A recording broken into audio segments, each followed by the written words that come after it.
Test one, two, mic check. All right, we got sound.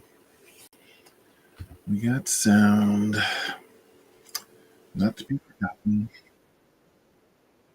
Stream is streaming on Stream is streaming on LinkedIn. Stream is streaming on YouTube. Hey, good morning. Happy Thursday.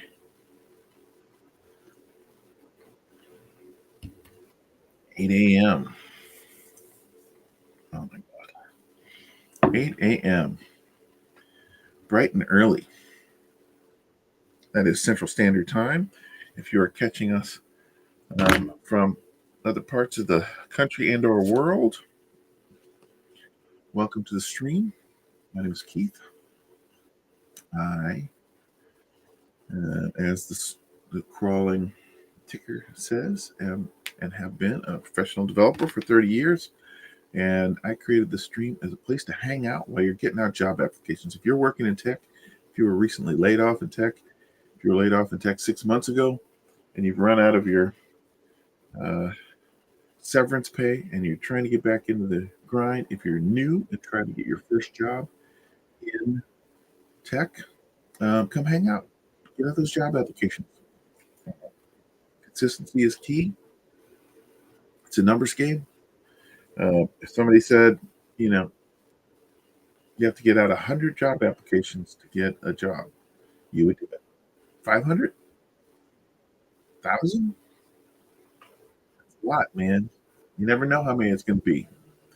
You just got to get up, focus on the day. Get up, just focus on today. What am I going to do today? I'm going to get out 10. Am I going to get out 20? Am I going to get out 25? Well, key there is just to get started. Hit the job boards. Check those employers that you admire and always wanted to work for. Check their websites. Reach out on LinkedIn. Remind people, hey, I'm in the market.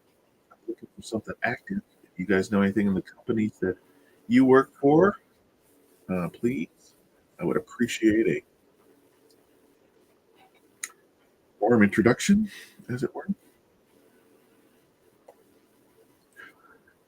Yeah, so that's the day. So I created the stream for that reason. What do we do on the stream?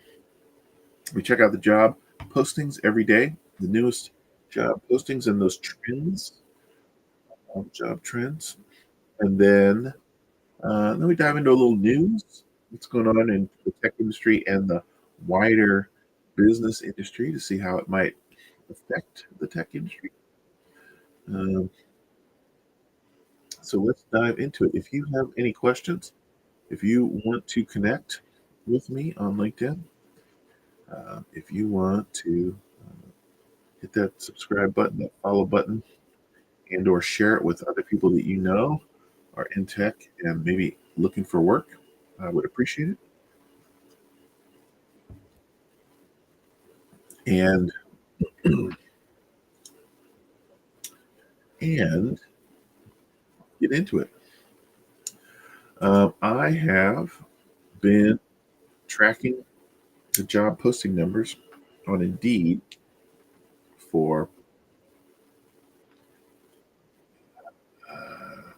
since 2022, over 900 days. And I am about to sneeze. Hold on one second.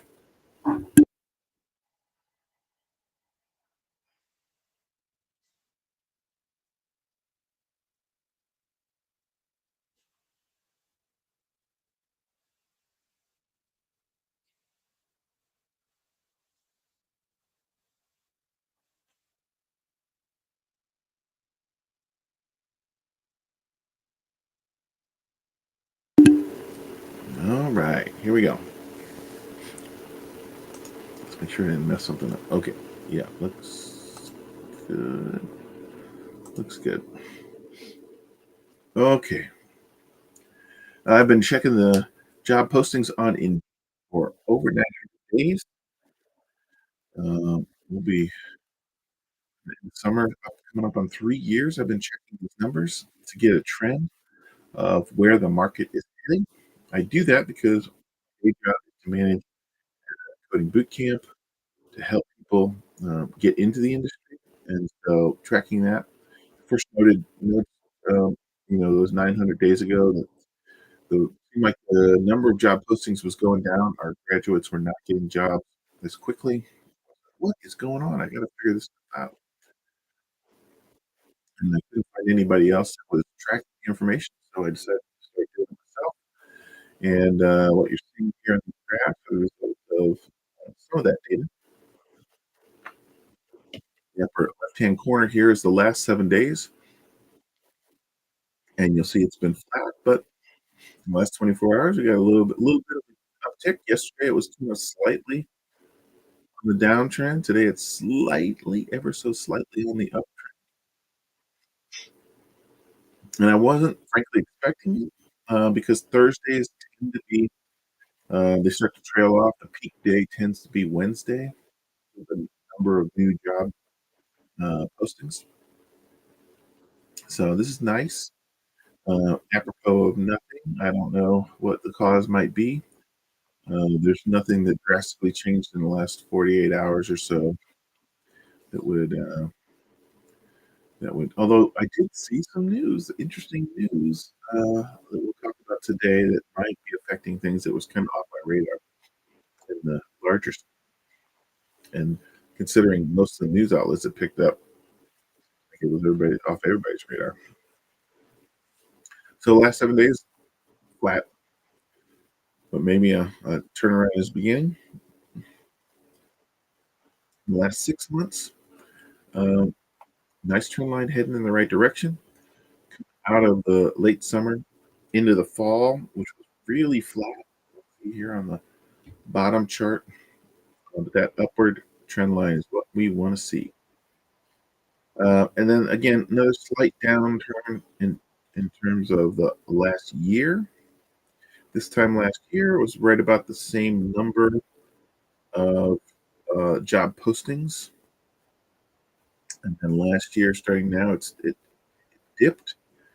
Sure would be nice if we saw the reverse happen here. If it went up instead of down. Hard to tell at this point. Only time will tell.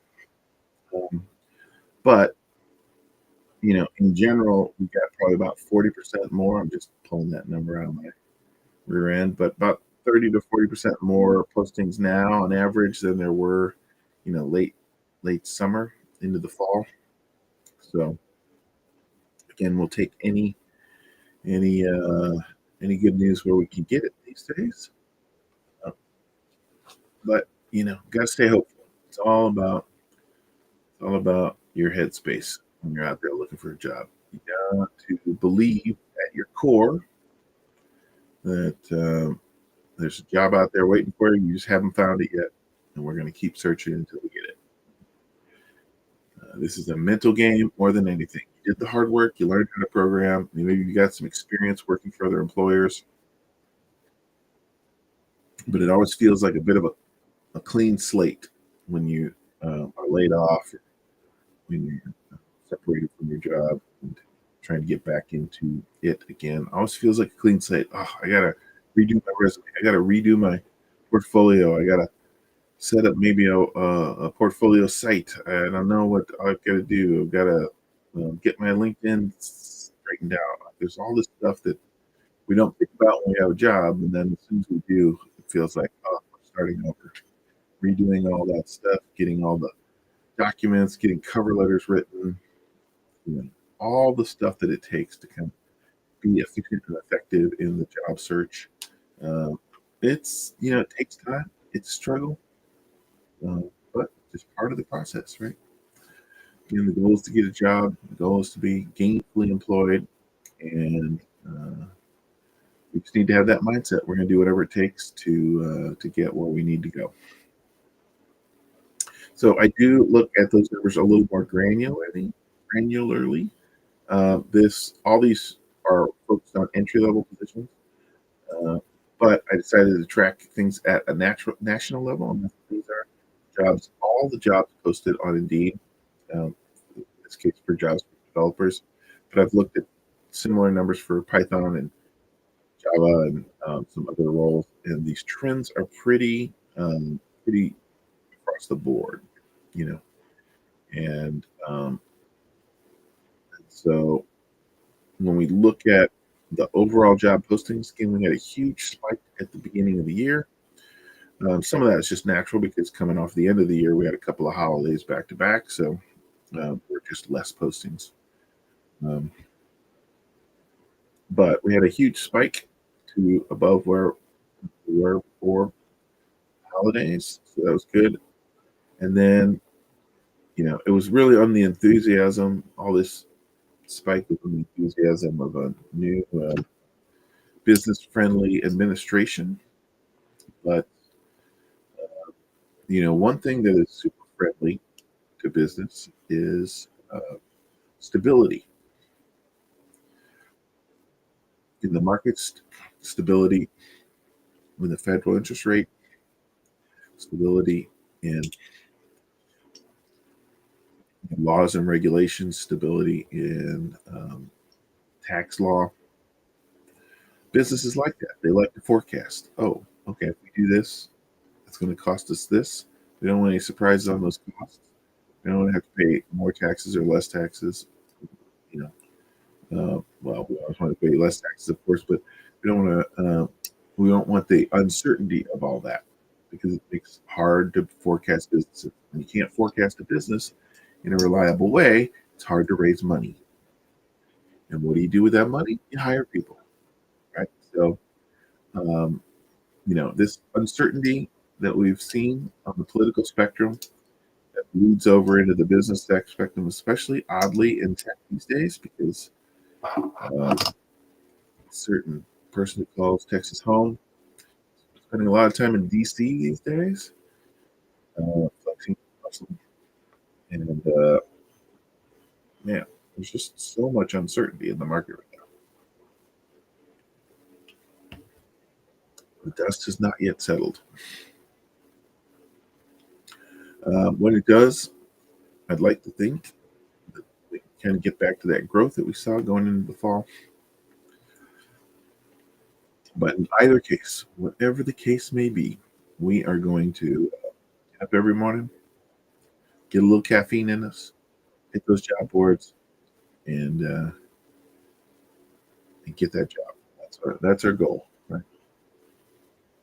So nice trend lines here, but it's definitely flattened out in the last 3 weeks. Same for mid-level, which is the red line. Senior level, yellow line, blue line is the entry level positions. Trends heading in the right direction, but basically flat for the last few weeks. And then these are the remote jobs. Continue to trend up. For mid-level, well, they're all trending up a little bit, but in general, there are just less remote jobs, less than the overall number, of course. But good news is, all these you can apply.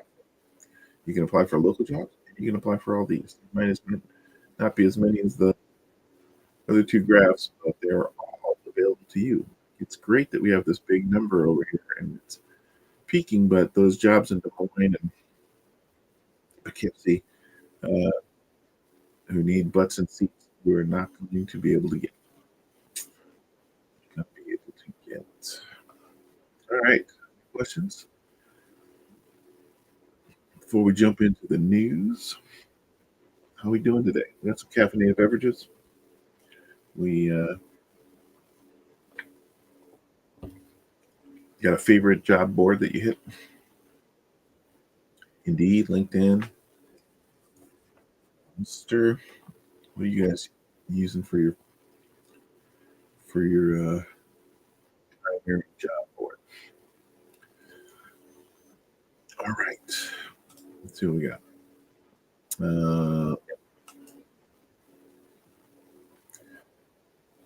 I'm on LinkedIn several times a day.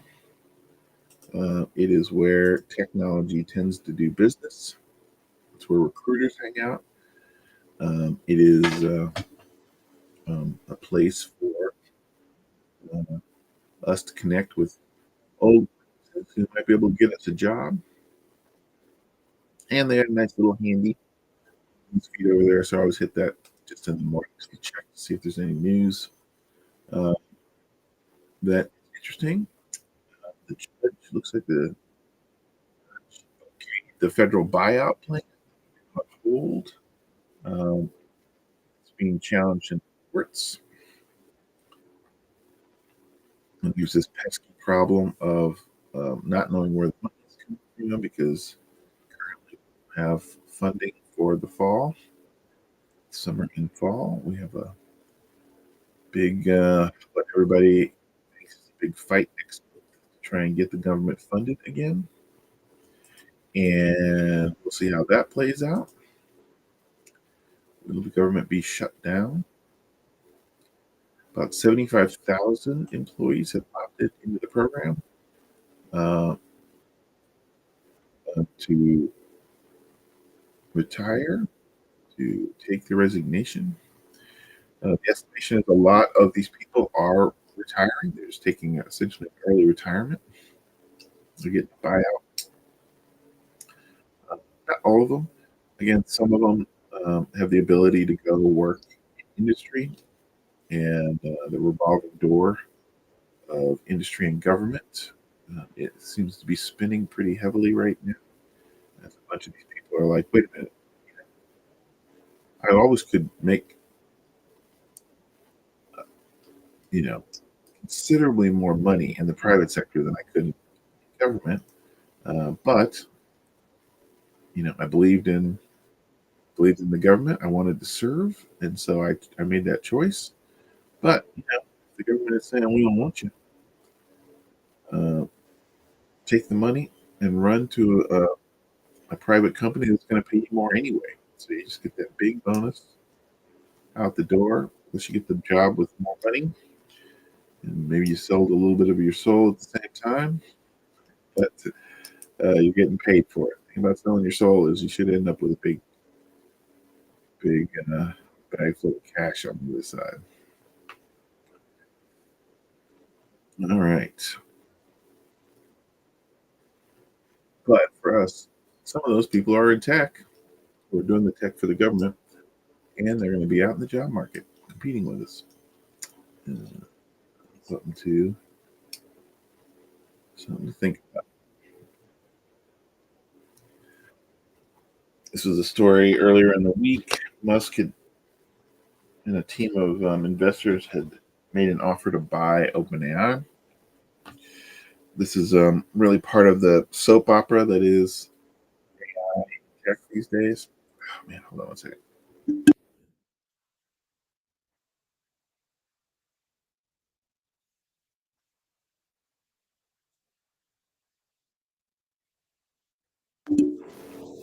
Okay, I'm back. Um, it's ongoing as the world turns in AI tech. This pissing contest between Sam Altman and Elon Musk, lawsuits back and forth. Um, a lot has sort of come out about this. This happened at a time when OpenAI is trying to convert from being a um, uh, nonprofit into a public benefit corporation, and some commentators are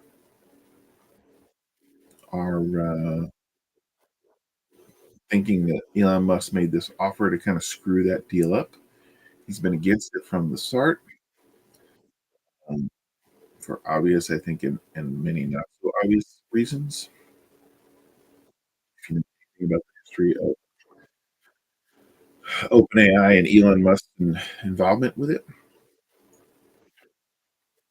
but in this process to convert from a nonprofit to a public benefit corporation, they have to buy out essentially the board of the nonprofit, and of course, they want to pay the least amount that they can to those board members. And until Elon Musk made the offer, they could basically kind of set the rules about what the value was. And if they set the value, then the board members can have to take it or sue them or whatever if they don't want the deal. But now then an outside group has come in and said, "Oh, we'll pay 97 billion for it." If OpenAI came in, said it's not worth 97 billion, then they would have the board would have an argument to, well, then let's just take the offer. So that puts the OpenAI people in an awkward position where they now have to, you know, raise that price. It's like a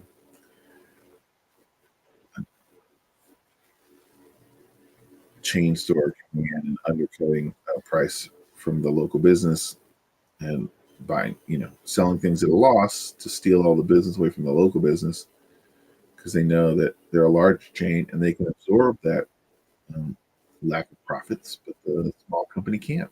Run them out of business, and they can raise their prices again. It's a little shady, but this is the machinations of business, the art of war that these people that play at this level um, like to trade in. So it's interesting to see kind of what's going to happen there. I mean, again, none of this is going to affect us in any pertinent way, other than the fact that OpenAI is still on top with all this talk of DeepSeek. They're still the leader. They're still pushing for AGI, super intelligence, and more. They're going to need a lot of money to get there. So we'll see that if this kind of thing steals a bunch of their money, slows down their progress, then maybe Elon or other competitors in the private and open source space can catch up. When you're at the front, you got the big target on your back, and here's where we're at. The New York Stock Exchange is launching an exchange in Texas. The Texas Stock Exchange is evidently going to be a thing. Will soon have a presence in Texas to cater to a growing number of companies looking for a home in the business-friendly state. It announced Wednesday that one of the electronic exchanges, NYSE Chicago, will reincorporate in Texas and be renamed NYSE Texas, giving companies an option to list their stocks in the Star State as a state with the largest number of NYSE listings, representing over $3.7 trillion in market value. Texas is a market leader and foster pro-business atmosphere. This has been coming for over a year now. It started with Elon getting in a beef with Delaware over his bonus, and then all these other companies during the pandemic that moved to Texas. So, Governor Abbott last year said that rules around environmental, social, and governance, or ESG, was a motivation for Texas-based exchange. Texas is one of several states that push back against ESG rules from Wall Street firms.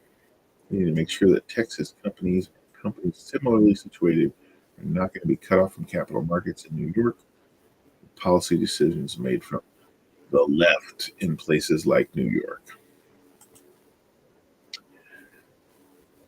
It's all grandstanding. I live in Texas. I've lived in Texas since the 80s. Um,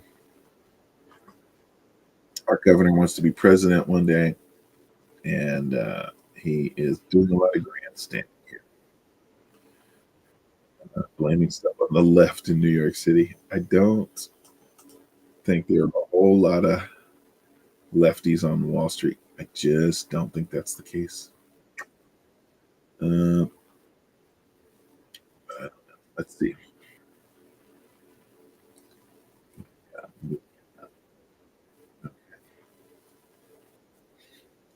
Tariffs squeeze small businesses. Leaders of some of the country's largest corporations are hopeful they can mitigate the impact of recent tariffs. Many small business owners could feel a tighter squeeze. As of 2021, small and mid-sized companies accounted for 41% of Chinese imports. For businesses with narrow operating margins, reducing the reliance on tariff-impacted Chinese suppliers is easier said than done. Absent other cost savings, many small businesses might be forced to resort to price hikes. We were just talking about this. Small companies, they have less margin, they have less room for failure, and they get hit by these big decisions in Washington a little bit harder in some cases. Now they backed off the tariffs about the um, uh, importing small items from Texas, so that companies like Timu wouldn't go out of business. That also helped these small businesses in terms of um, importing their goods to be sold or resold. But uh, but if you're certainly a small business that works with steel, if you're a small business that works with lumber, um, there are challenges ahead. No way about it. Challenges. Let's check out Google News and see what's going on there. If you have any questions, please feel free to jump in. Um, so there's some reporting in the last 24 hours. I didn't see it yesterday. Um, that Tesla is about to get a State Department contract for $1 million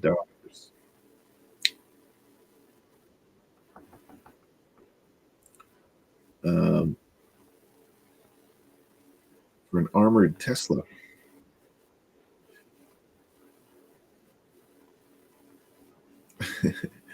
And a lot of places are reporting on this, which of course is a bit of a conflict of interest given um, Elon Musk's recent trips to Washington D.C. and what he's been doing there. Um, and then his response is to say he's pretty sure they're not getting the $400 million sweet deal. Uh,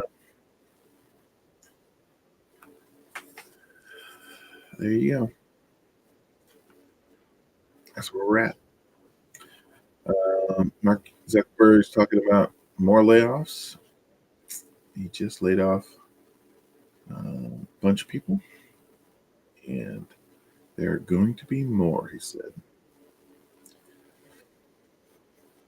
Mm, mm, mm, mm.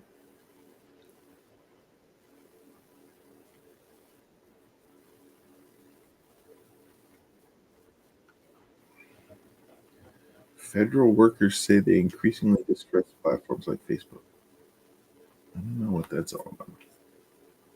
Why are they asking federal workers about that? Honda and Nissan are not going to merge.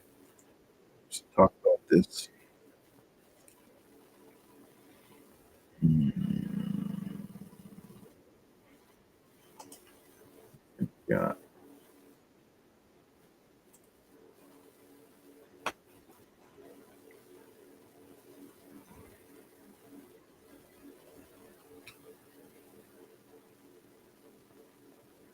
Mm. Tulsi Gabbard was confirmed as the head of intelligence. Looks like all but uh, the latest administration. Everybody they put up is getting through. So We'll see what that means. Mark means a full PC reset after malware infected games discovered. You download this Steam game? Sorry, it's malware. Pirate 5. Correct. Paul Schaefer returning to late night to fill in for the Roots. Paul Schaefer. This was interesting. I saw this yesterday. Google Maps admits deleting critical Gulf of America reviews.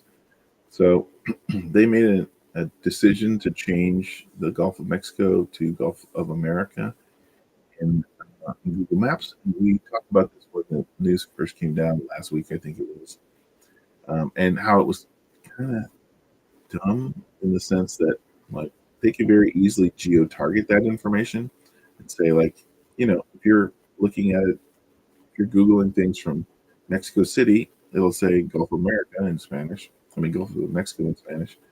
But if you're in the United States, it'll say Gulf of America. I'm sure they could easily do that. Um, but when they do that, and a bunch of people complain and they leave reviews that are critical of the title change, what's the point of deleting those reviews? Like the reviews are the reviews.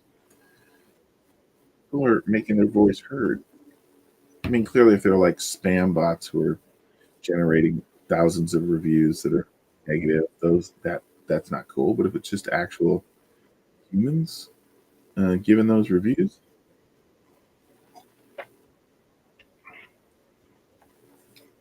why you got to micromanage it? Again, the government makes the decisions they do. Business makes the decisions they do.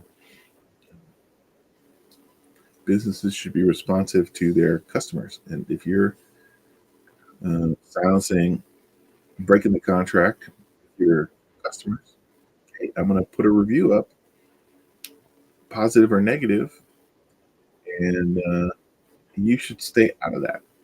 Because again, like if I go to a restaurant and I give a negative review, and I find out later that Google, is taking some money from the restaurant to delete all of the negative reviews, like that makes me lose faith in the system all across the board, right? That's a bad move. That is a bad move.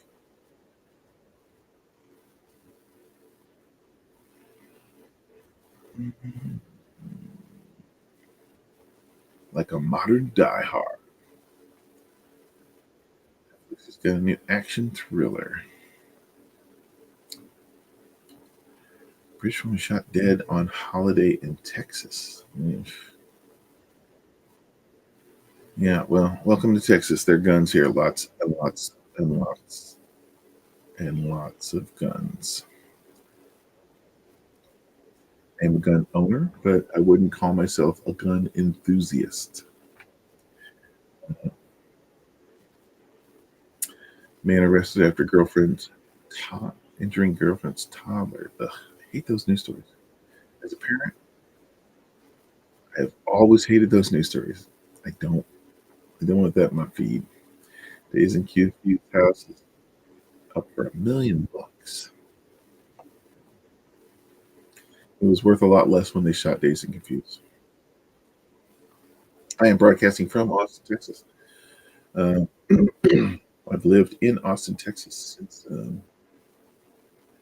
since 1989. I've been in Texas proper since 84, 1984.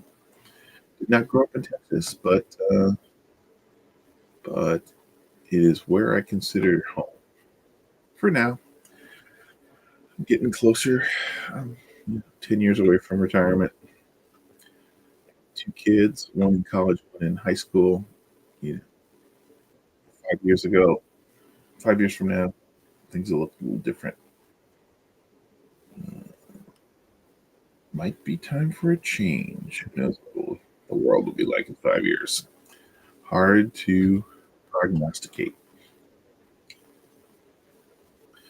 Another cold front coming. Woke up a little chillier today in Texas. Nothing compared to what a lot of people are dealing with across the U.S. right now, but for us, for lately, it's a little nippy outside this morning. A little harder to get out of bed. Bitcoin news.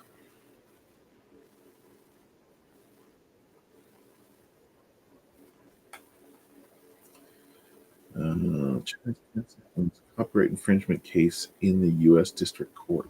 Interesting. So Gabbard confirmed. Okay. Uh, getting away from tech news here. Let's go to the technology tab and see what we got.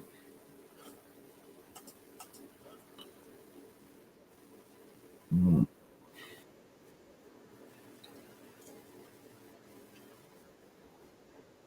Video games, so many video games.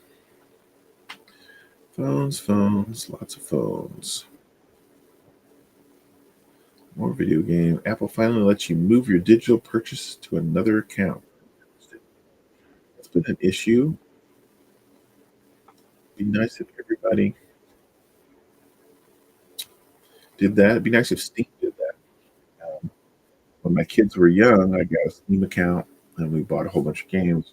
And now, again, I have a kid in college and a kid who's a senior in high school. So they're getting to the point where they're going to be migrating. They've already got their own Steam accounts and they're starting to use their own money from their jobs and stuff to buy different games. But I've got like 800 games in my Steam account, most of which I bought for them and I wouldn't ever play myself. So it'd be nice if we could just gift the game to my child, uh, get it out of my Steam account and into theirs instead of forcing them to buy another copy. That would be cool. We would like that. Google will use machine learning to try and tell if users under 18. Uh, why are we why are we just hearing about this now? This is something they should have been doing 10 years ago. Using AI to determine users' age. Google testing the age detection process. I can't believe this is a new idea. I mean, I think 15 years ago, I was reading stories about companies using machine learning to determine um, whether a woman was pregnant by her purchases at Walgreens. Um, and it was eerily good at that. It was freaky good at that. In a couple of celebrated instances, it determined that they were pregnant before they knew that they were pregnant. Um, that was 15 plus years ago. The fact that Google, which has got their fingers in their phone and their whole online world, especially if they're um, using Gmail, uh, I guarantee they'd be able to tell. There's no way they couldn't tell. I mean, if somebody was actively trying to avoid it and they created a whole new account, they were careful about their language and their the things that they did, maybe, but I don't even think that. There's so many unconscious things that we do. Even the way that my kids type text messages to me is different than the way my wife and I type text messages. My kids never met a piece of punctuation in their life. Um, and the emoji use, again, lots of clear indications that somebody's under 18. beyond the fact that, again, people just say it. Like when birthdays happen, everybody's congratulating you. Hey, congratulations, you have a 16th birthday. You don't have to, it'd be pretty easy in most cases to suss out who's what age.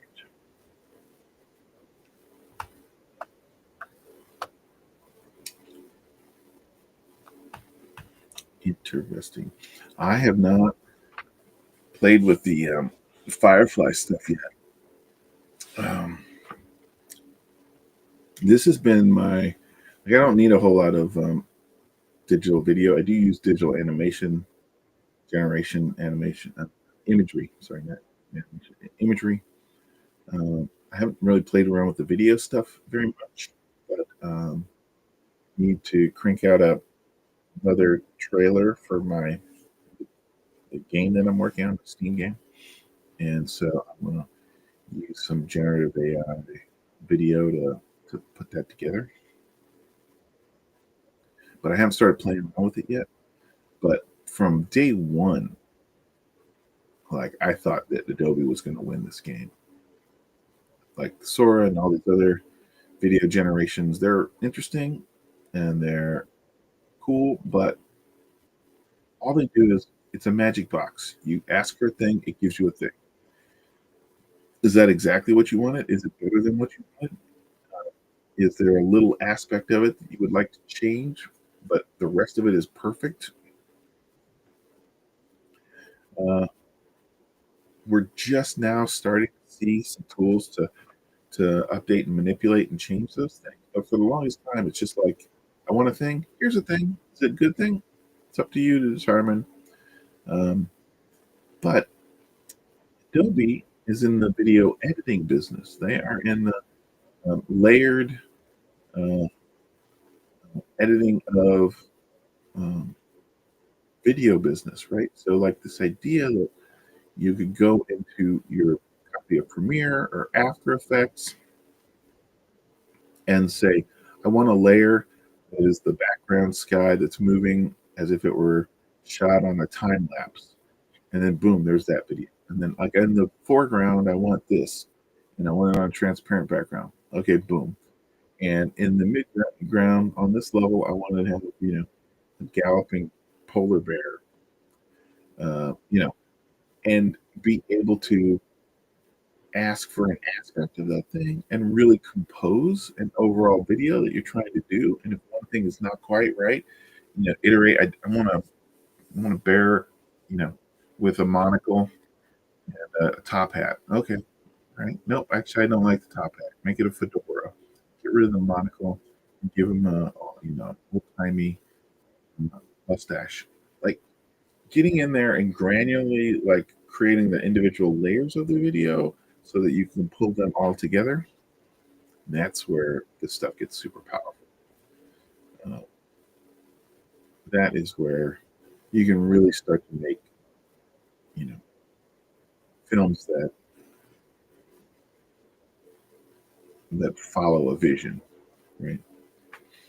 Um, and so my long-term interest, I've been an Adobe guy since the 90s. I've taught Photoshop, After Effects, Premiere. Uh, I pay for their subscription every month, and I have been doing that for a decade. Before that, I, I was a Photoshop person. I was an Illustrator person.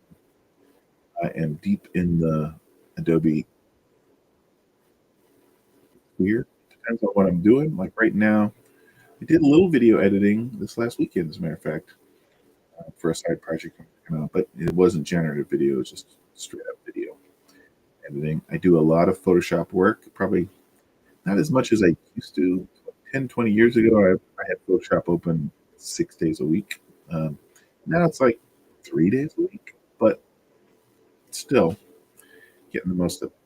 After Effects, I love After Effects. I would be using that more if the need for it. I just like working in that application. And so it's going to be interesting. I really think that they're in the right place at the right time to take advantage of this and They've got the tools to edit. Now they need the tools to generate aspects of those things that are being edited. So, very bullish on that. Not like I own a Adobe stock bullish, but I don't buy individual stocks. You can get one of the best Macs just over $500. Okay. My Mac is long in the tooth. It struggles. I'm on a Mac right now. I've also got a PC here. My PC is newer and it's more powerful. Um, but I did consider those M4 Macs, man. I'm using one Mac, and by all accounts, it makes all the difference. I ended up going with PC for an upgrade. Uh, I wanted something more an NVIDIA card and could run local models. So not I'm not unhappy with what I end up doing, but I work with students who use Mac and PC, and being able to kind of bounce between the two to support them, it's helpful for sure. Um, so I don't know. I wouldn't be shocked if by the end of this year I would own an M4 Mac Mini. I do like I have the M1 Mini, and I'm super happy with the Mini from day one when I first got it years ago. Uh, generally I've had Mac and PC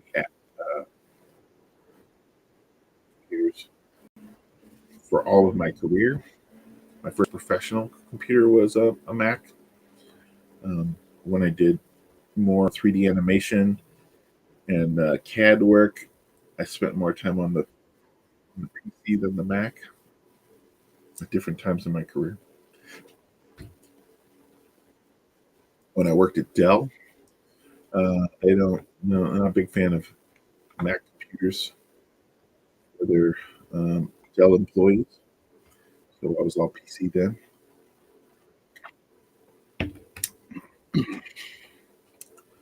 Do, do, do, do, do, do, do.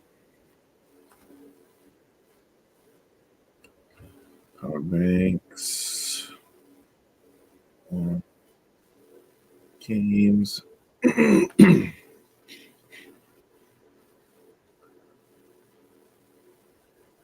I use a Fitbit. I haven't done the Apple Watch thing, and I haven't really spent any time with. Google's got their own version of the kind of health app, but I haven't messed with that. I just stick with Fitbit. I've been happy with it. I've had a Fitbit for 2.5, 3 years. Mm, cameras.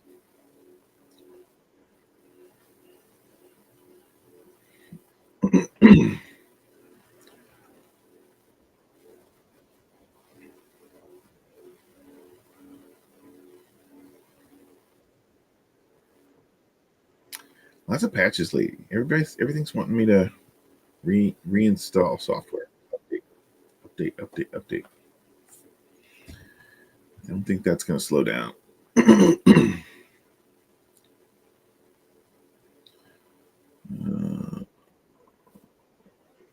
when is the announcement about the new Apple stuff? Is it this week? No, it's coming up. How we doing? How we doing? Okay. In about 10 minutes, Apple's interested in making humanoid robot. You know,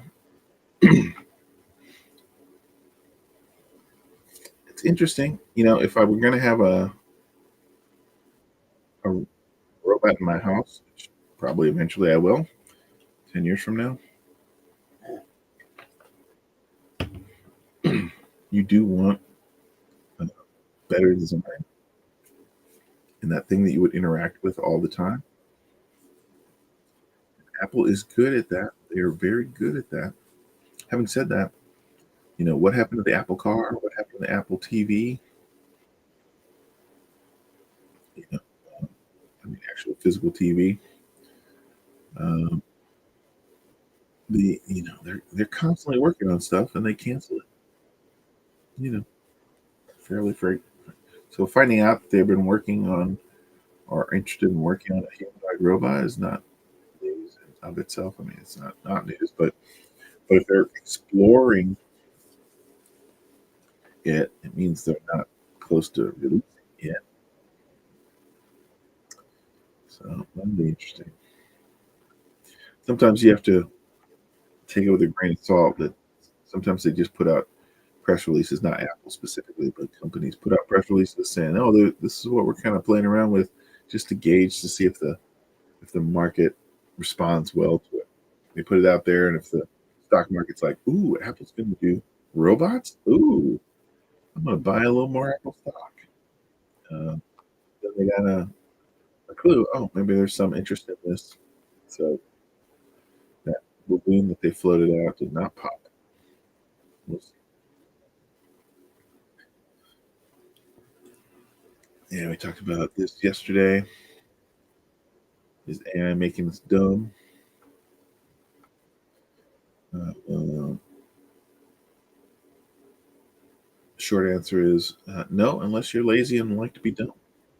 If you want to be dumb, it's very good at helping people with what they want. If you want to be dumb, it'll help you. Uh, cars. Ever been a car guy? I drive a 20-year-old pickup truck.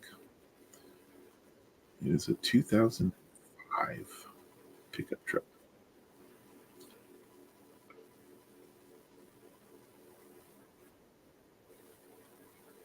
and I'm gonna drive it till the wheels fall off because it's got this great feature. It's called no monthly payment. It didn't come with that feature. Somewhere they added that feature, and I gotta say, it's my favorite feature on the truck. It does not have the electric roll-up windows. I have to manually roll up the windows. But it has this other feature called no monthly payment that I really, really like. My favorite feature. Mhm. 28 Reasons Why. It's an absolute miracle. Anyone who grew up in the 80s and 90s is alive today. Well, a lot of them aren't. A lot of people died.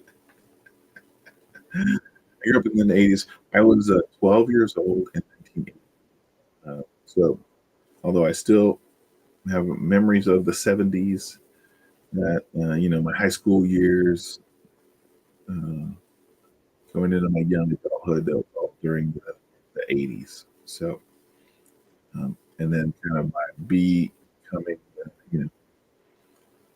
getting married, having kids, that kind of stuff.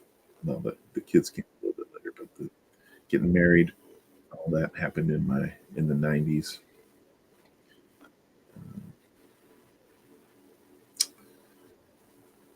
But it is a different world, and that was only 30, 40 years ago. 30, 40 years from now, we're gonna have a different world. My husband, key reality of parenthood. It's making living in our household to key reality. Every reality shifts when you have kids, and or it should if it doesn't. Da, da, da, da, da, da. That's the end of that. Let's see if there's anything else. We got 7 minutes. We have time for a couple more things. Let's look at the artificial intelligence tab. Saw this yesterday. And Miss Scarlett Johansson getting out there with her lawyers and doing the rounds, talking about AI and the evils of it. It's interesting. It's so easy now to make these AI generated things that have been trained. The real breakthrough on this stuff is when somebody, you know, really successful. There have been lots of people that have been sort of toying with this, but really successfully builds the first kind of all AI personality influencer.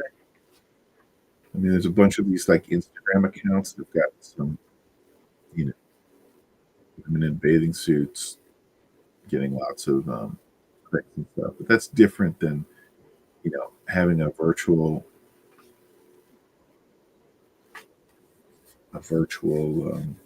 celebrity that can endorse products and that kind of stuff. It's coming, but it's so much easier now just to say, "Hey, give me a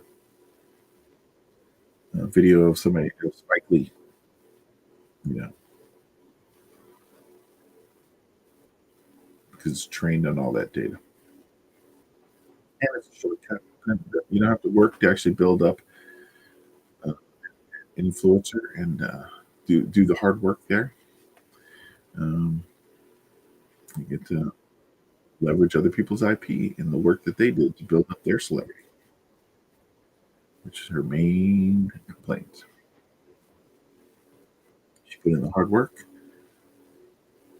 She developed the IP. Yeah, people are using it without paying.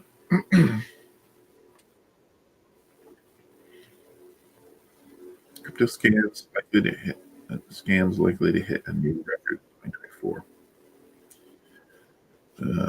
Just all scams are going to be more prevalent as we go forward.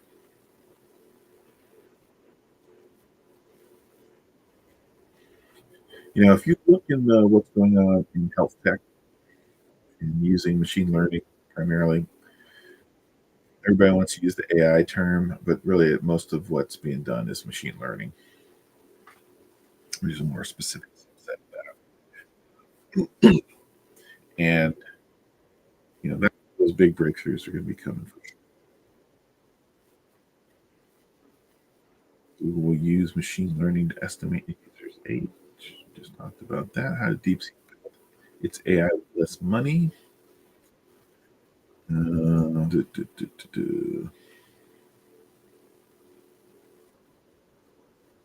OpenAI is rethinking how AI models handle controversial topics.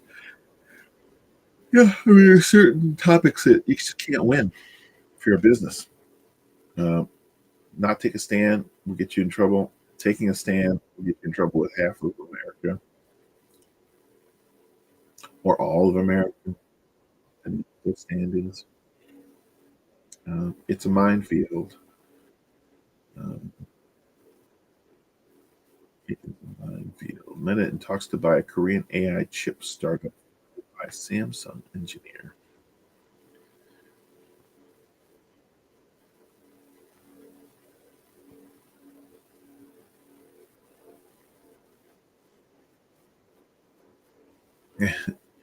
Bitcoin miner Riot adds new board member to push AI pivot.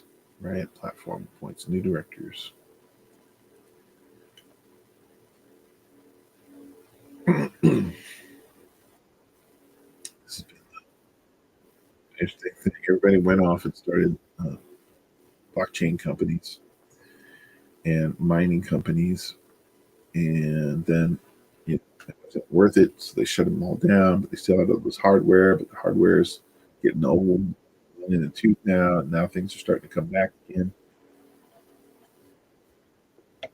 and they've got all this technical knowledge about using video cards to um, do all these computational stuff that could be also used for AI. So, what do they do with these big server farms? But do they want to give up on blockchain? That was their religion. They were out there banging the drum about blockchain. Is blockchain going away? No telling. All right, we're getting down to the end of it. It is 2 minutes till. Let's wrap things up. So we are going to be back in 23 hours. Spend some more time with you talking about the job market and being a place to hang out while you get your job applications out. Looking forward to it. Tomorrow will be Friday.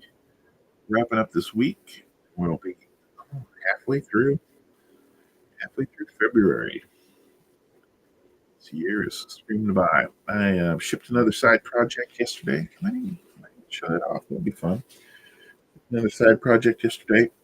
In my year of shipping things, this is my fifth thing, including I think two or three mini things that I shipped that I don't call full releases. So all about the side projects this year. And that fighting weight back and ready to tackle the day. Are these side projects to learn things? Are they going to be portfolio pieces? Well, I have a job right now, so I'm not really focused on that. But always looking to learn new things, always looking to try new stuff. And so that's what this year is about. It's like diving in and getting that all figured out. Okay, guys. Well, we're going to wrap it up here.